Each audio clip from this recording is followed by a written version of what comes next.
And you hear this from a lot of folks on the defense side. Say, okay, if you're going to cut USAID's budget, you need to give me a lot more guns because they stopped a lot of this stuff before it started. And you're seeing the inverse now. America gave and it received in return. And that's the way foreign policy works. And USAID was critical to that foreign policy.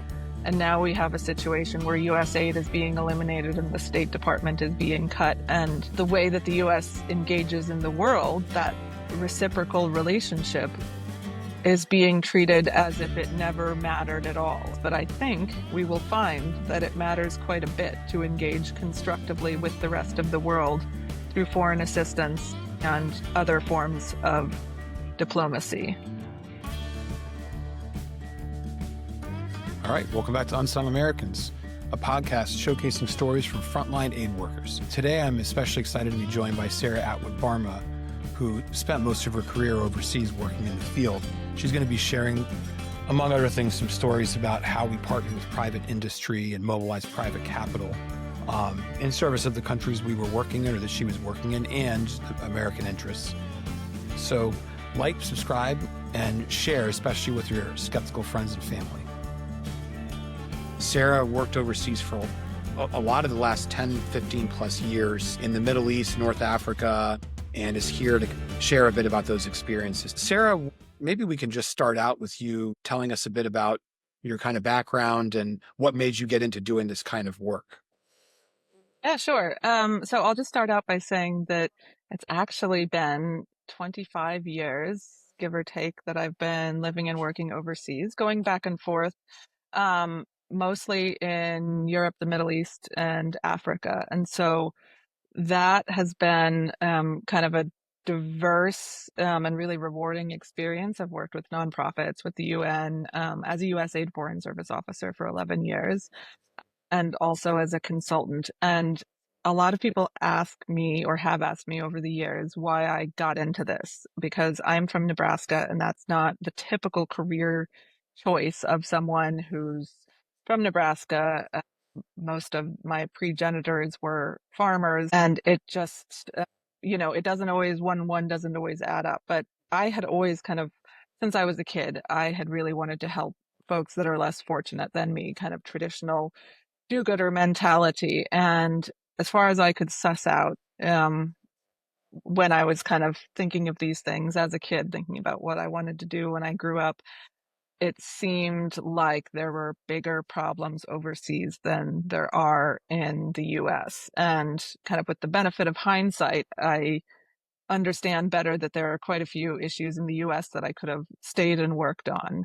But in any case, my perception was that to really do a lot of good, I would need to go overseas. And now from, just a, what lights me up standpoint, I love seeing other cultures. I love kind of getting in the mix and trying to figure out how to make things work in a different context. And I love to travel. And so it's also been a lovely lifestyle besides just a vocation.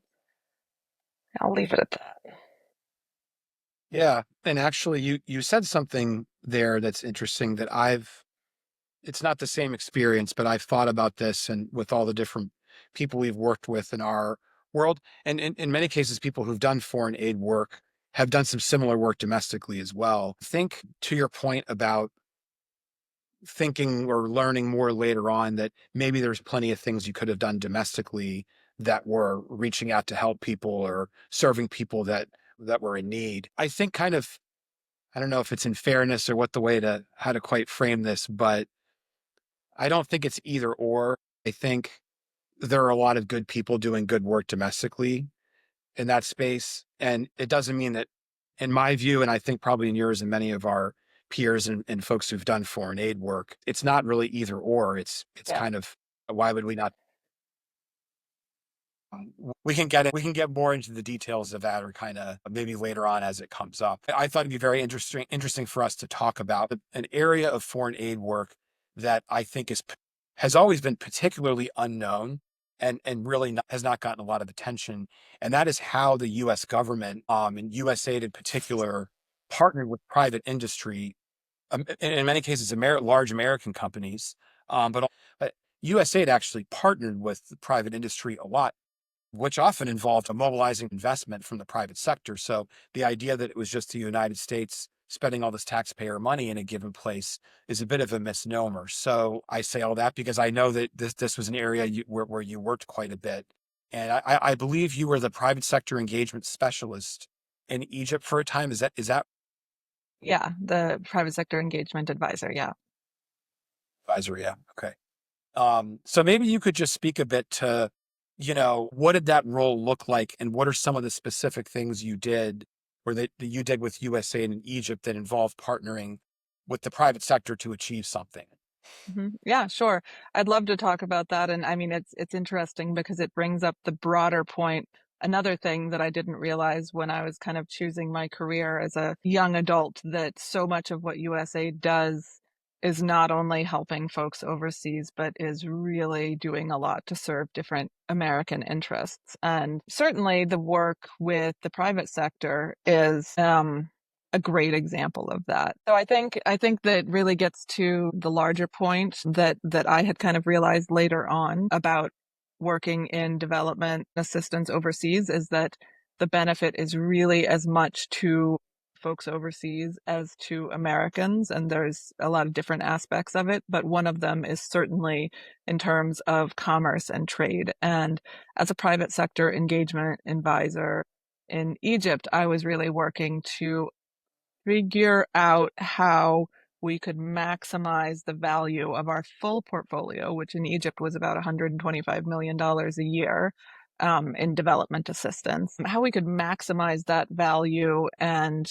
magnify it by bringing in investment from the private sector. And that's not only investment in terms of actual money and resources, but cooperating in strategic ways to achieve gains that would be beneficial for the companies that we were working for and also for the populations we were working for. So, I had a couple of key examples that I think would resonate and be understood by Americans. One was that we were working with Pepsi, which does a lot of which sources a lot of agricultural commodities from Egypt, including potatoes for their snack food business. And we were working with them closely on transparency and connections with smallholder farmers, which also improved the income of those smallholder farmers and the quality of the crops. And so it's just looking at creating these win-win situations, and that was my job. In another instance, we worked with Google to provide digital literacy training to university students, and that improved their job prospects and overall skills, and of course that improves Google's user base. It's a program that they have around the world. And there are so many examples of these kinds of programs. And what was really, I think, really hard for a lot of us to swallow, frankly, not a lot surprises me, having done a lot of different kinds of work over the decades and worked with the US government for over a decade. Not a lot surprises me, but it really surprised me that all of the things that I was doing as that private sector engagement advisor, that was all under the private sector engagement policy launched in 2018 under the first Trump administration. And that meant that then all of that work, which was just kind of summarily thrown out the door, was all sort of, it was kind of something that had been put in place by Trump 45, and then the Trump 47 administration kind of throws it in the dumpster without a second glance. And that's what was really surprising, because these are investments that were believed in by the previous iteration of this administration. And I think that's what made a lot of us, folks like me who have been watching this space for a long time and participating in it, feel like ask what it's really about if you're going to throw out your own initiatives and say that actually that's not worth it anymore, and that you're going to kind of disappoint and leave a number of large American companies and companies from elsewhere and local companies sort of high and dry, because USAID had co-invested and then abruptly pulled out the investment. And so it's just, really gets to the heart of the issue of us being a credible partner on the world stage, but also for businesses. Yeah. And when you then look at something like that, you started out with a scenario where it was calling it a win-win, everyone wins, to a scenario where everyone loses. And I'm still, I still don't see who's winning what. I'm only seeing everyone losing. Right. That is correct. And the interesting thing here is that, of course, the private sector needs to make money to survive. That's the whole point. And you're not going to actually hear a lot of pushback from companies unless they absolutely need to push back because it's going to hit their bottom line. And so it's just interesting because this is something that, I'm talking about, and I'm not referring to any specific companies, though, one could go and look who had agreements with USAID. Maybe you can look. The USAID website has been fully taken offline, and so those records are actually difficult to access. But it's it's certainly not a parent who's winning, but those who are losing are probably not speaking up about that because they then stand to lose even more if they did. Right. Right. And we're talking about Americans and American companies here. And again, it's a necessary loss. It's, yeah, I mean, that's what it is. Um, yeah. Anyhow, Well, it's lost in the service of scapegoating and not really in the service of anything else. right. Right. Exactly. Despite the sort of, um, although I think it's for good reason, it's justifiable to sort of be down on all of it. Maybe you could speak a bit to some specific work on the ground, and it doesn't need to be Egypt, but I know you were there for a while and did some interesting work there in the agriculture, in the ag sector. Maybe you could speak a bit to that. What did some specific activities on the ground look like? And why would we be involved in doing them and investing money there?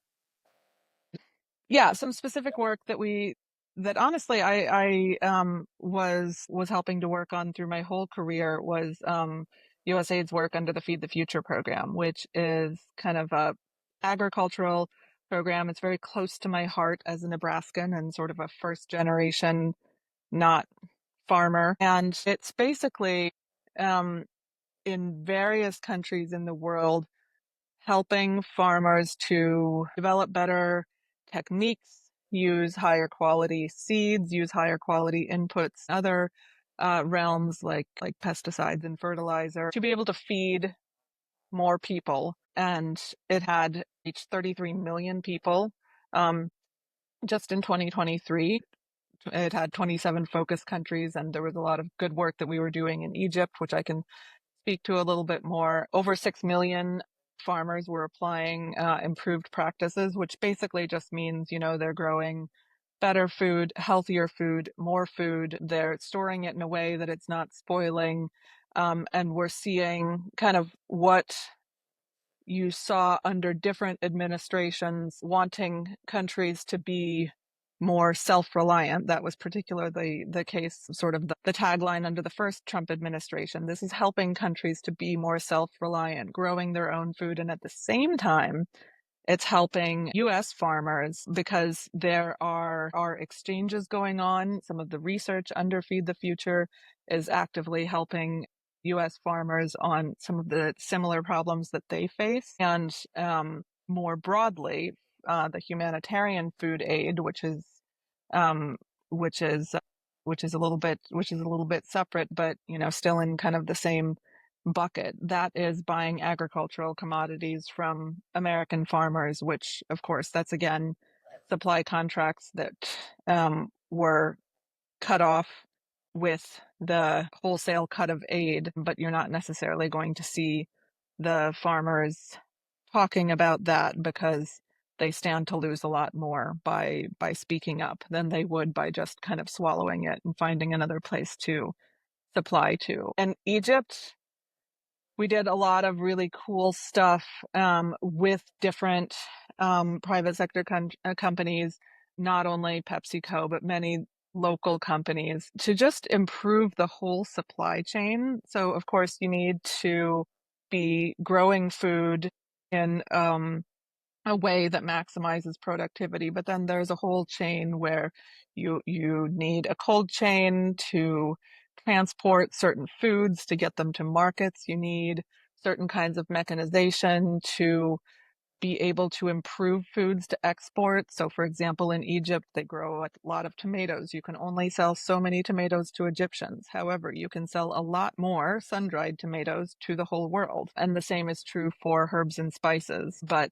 there are kind of limits to then what investment can cover and what capital is available. But then that's really a win-win. And actually there are, I mean, I don't know the numbers offhand, but American consumers are benefiting from those products and benefiting from the fact that they can be made higher quality and a lower price point in various parts of the world.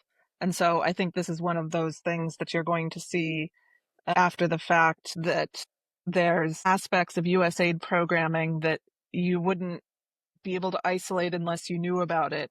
But when the price of tomatoes goes up, for example, or when there's not the same kind of supply or the same kind of quality, that might be for a number of reasons, but it might well be because there are programs that used to be in place helping the US and helping farmers throughout the world, and those programs were cut without, not only that those programs were cut, but those programs were cut without any plan to transition them over to local government Right. or to somehow continue the benefit. They're just cut. And then it's very hard to preserve benefits in many instances. Sunk That's just one costs example. at a mass scale. Yes, yes, exactly, exactly. Sunk costs at a mass scale. Anyway, that's just the agriculture example. I mean, as you also know, USAID just does so much work in so many different areas. So this also applies to education and children not learning to read anymore. This also applies to kind of a higher level form of economics, to different sorts of work to facilitate trade, which again is beneficial to Americans. This also applies to the conflict stabilization and governance work. And you can't measure a coup that didn't happen, but you sure feel the negative effects when it does happen. Right. So there's a lot of impacts that I think we'll be seeing in the coming years. Or, um, a lot of time has passed since 2001, but it's not just that. In some cases you can measure kind of a failure to do something or intervene effectively in a way that protects us domestically, because in 2001, Al Qaeda flew two airplanes into the World Trade Center and then into the Pentagon, right? Mm-hmm. So, and to your point about kids not learning to read anymore, again, in some cases, in some countries at a large scale, and when you talk about the abruptness there of shutting all this stuff down, you just significantly raise that increase. You Mm-hmm. significantly raise that risk level Mm-hmm. that you have large groups of kids who are already in a fairly difficult position, or young people, actually teenagers, young men, 20 years old, 21, who didn't have a lot of opportunity to begin with, but were being given something that kept them out of all of this. That Mm-hmm. temptation goes way up, and I know Yeah. that's not the main topic we were necessarily going to get into, No, but no, but it's a very clear demonstration, and one that, as I was more recently in Uganda and leaving Uganda, having to explain to people. So, my prior engagements in Uganda and elsewhere a lot of times had revolved around what USAID had done for people's lives. And the conversation then changed to, how could they do this to us? right. And there's danger in that. You can't hermetically seal the US. And I remember after 2001, one key question was, why do they hate us? I mean, in this case, I wouldn't be asking it very rhetorically. If you've got a place where, I mean, like Uganda, where you've got a high prevalence of HIV/AIDS, and the US was critical to combating that, and then the resources are pulled and people are dying, there's not a rhetorical question. There's kind of an easy answer as to why at least some set of people would feel that misery had been afflicted on them by the US, whether or not you think that's fair. Right. Right. Exactly. And then it's a question of people can have an argument about fair or not fair, but it's the difference between what is actually happening versus what's fair to be happening, Right. So Right. Right. Yeah. the And you can world is what debate, it should is. the US have been spending all that money in the first place? You can debate whether, the US should have been spending 73, I think what the statistic is, $73 per American per year versus almost $2,000 per American per year on aid versus defense. I would have to look up the statistic, but it's something similar to that. You Yeah. can argue as to whether we should have been spending that, but whether we should pull out abruptly and abrogate all of our commitments, that was very hard for me to swallow as anything that I ever grew up understanding as what we do as Americans.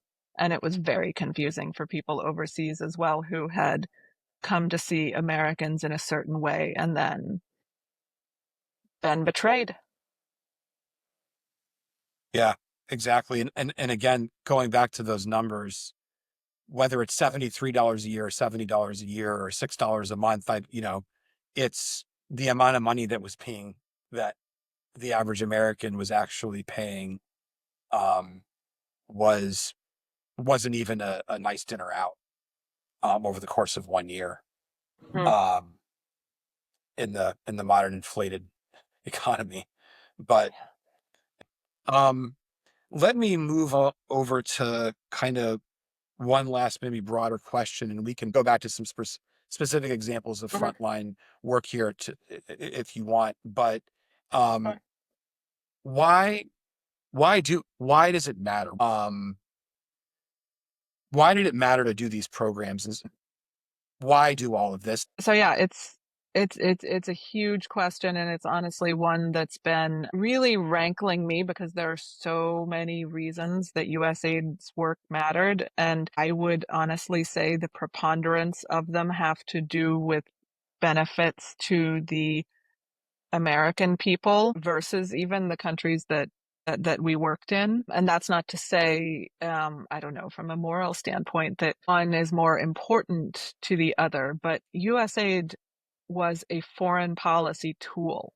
It was a tool of soft power to multiply US influence, to create new markets for American businesses, to forge economic partnerships, and also to create some human living conditions for folks in difficult places, which, as we kind of touched on earlier in our conversation, make it less likely that people from those places will kind of seek desperate solutions to really difficult living conditions. And so I think a lot of times you hear about why USAID mattered in terms of the lives saved. And you hear a lot about this with HIV/AIDS. PEPFAR alone saved 26 million lives. Malaria programs prevented over 1 billion cases and saved 12 million lives. These are huge numbers. And there are similarly huge numbers of lives that will be lost ultimately as a result of the abrupt pulling out of USAID. But it's also kind of the commercial, the security benefits um, that I think it's just very underappreciated how much that will change. And that's partially because it's complex. And one of the specific examples that I've been pointing out to a couple of people of where something is very complex, but it sort of makes sense in the end. You have a lot of money going to Uganda, which is the last place that I worked with USAID. It's very important for the US to keep good ties with the Ugandan government, and the Ugandan government is important for regional stability in East Africa. They have a very permissive refugee policy where refugees from Congo and elsewhere are able to come and work in Uganda. They contribute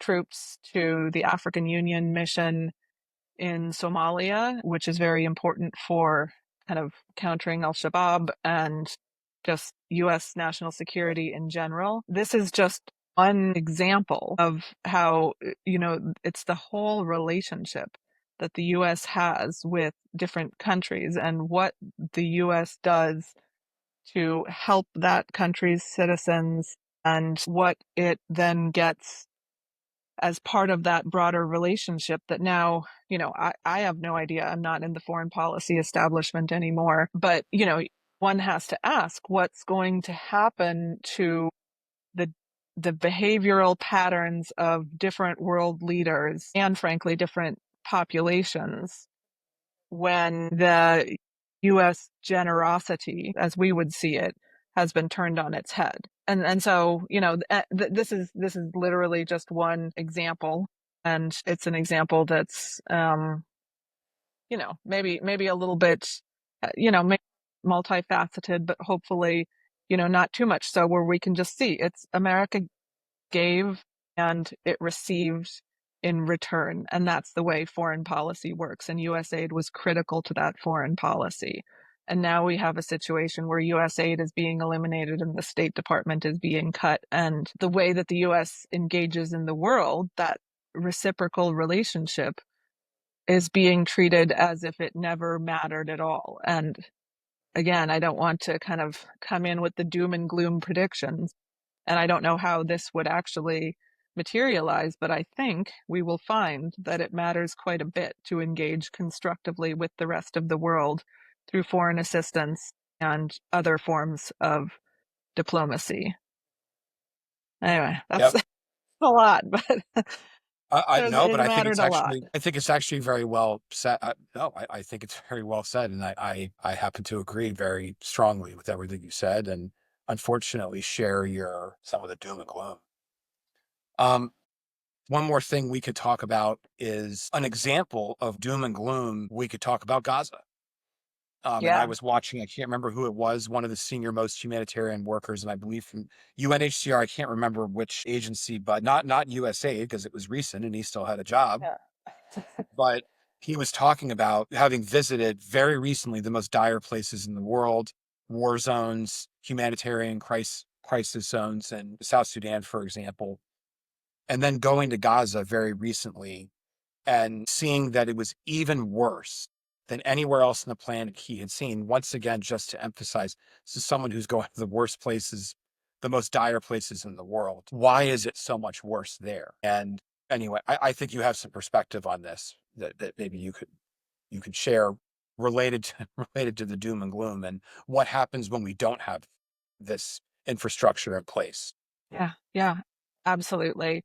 And I mean, that's really compelling to me as someone who's also worked in difficult places. I've worked on the development side as well as the humanitarian side.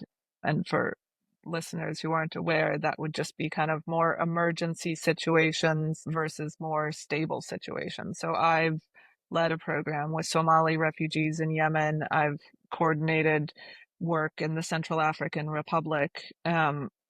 I've seen also some really difficult situations, and part of that is always what assistance you can get in and how. As you can imagine, the logistical challenges of even getting assistance to any in Yemen or in the Central African Republic or in Somalia. I also covered Somalia for a couple of years. Those logistical challenges are really, really intense, but you have this whole infrastructure to deal with the fact that the logistical challenges are intense and also the behavior of starving people is such that you need to do things in a very careful way and a very organized way to prevent what we're seeing now, which is a worsening of the problem, large scale chaos during food distributions and people harmed during food distributions because there was not adequate collaboration with the military, or well, you can discuss why that is, but in any case that you've got the military firing on people who are seeking humanitarian aid, it's just not very easy, and you have to have a whole infrastructure set up to enable, particularly in austere locations and insecure locations, and you need to have, in this case, the World Food Program who knows how to do this stuff rather than sort of a purpose created entity that's not necessarily non-political, that's not going to be seen as neutral, trying to deliver the assistance. And so you see here just really, really tragically what happens when we tacitly or explicitly say, we don't need development assistance, we don't need humanitarian assistance. There isn't expertise here that, any person off the street couldn't do. We see mass starvation now. And for me, this is just the first instance of what happens when you denigrate this kind of work and act like everything will continue as normal in the absence of that kind of work. It will not. We will see crises that we didn't think possible in 2025.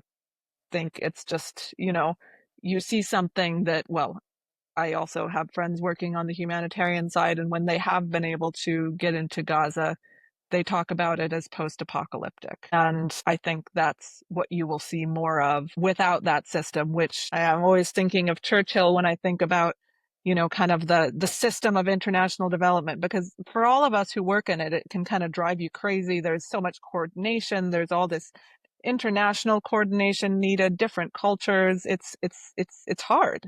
It's really hard work coordinating and getting things done. But Churchill said that democracy is the worst form of government, except for all others that have been tried from time to time. And that's how I feel about the international development and humanitarian system as it stood prior to January 2025. But you can't just Yep. bash it down without some really dire consequences. And consequences that are both morally reprehensible, but if for some reason you don't care about that, or for some reason a person doesn't care about that, the backlash and sort of rapid kind of shift to extremism and to retaliation in some way that Mhm. ultimately hits US soil, that risk goes up so significantly. Yeah, yeah. Yeah, I mean, I was I'm not sure if I mentioned this to you before. I did my undergraduate work at Georgetown. And so, I was on the roof of one of our dorm rooms watching the Pentagon smoking in 2001. And, it was all extremely clear and present, everything that came after. And one thing I remember is hearing George W. Bush ask, why do they hate us? And that has been resonating with me again because more clearly than ever, if the US is aiding and abetting the Israeli government to perpetuate or to perpetrate what many are calling a genocide. And, you can debate this, but the way it's looking, it's sure looking like something that you would really want to avoid happening. And that if it continues to happen and you don't do something to avoid it, if you as the US government are sending those arms to Israel and they continue to do this and there's nothing that you do, I mean, it just really increases America's threat level. And that's not something that any of us would wish to see happen, but it's just not something that can be prevented 100% of the time. To protect yourself as a country, you have to endear yourself and you have to protect yourself by different kinds of security measures. And you hear this from a lot of folks on the defense side that say, okay, if you're going to cut USAID's budget, you need to give me a lot more guns because they stopped a lot of this stuff before it started. And you're seeing the inverse now. I Yeah. Um, and just to prove that you and I don't know each other really well, and this was an authentic conversation, you did not know, or we did not know, you did not know this. I also saw the Pentagon burning from the Georgetown rooftops because What? that's when I was in college at Georgetown. No way. Okay, That's yes, a, totally authentic. And I do feel like I should have done more homework. Wow. but All we right. can talk about that another time. Yes, we will have to unpack that. I want to know which rooftop you were on. Anyway. I don't really remember, to be honest. Anyhow, well, look, we covered a lot. Thank you so much for your time, and I'm looking forward to see some good things happen in the world amidst all this doom and gloom.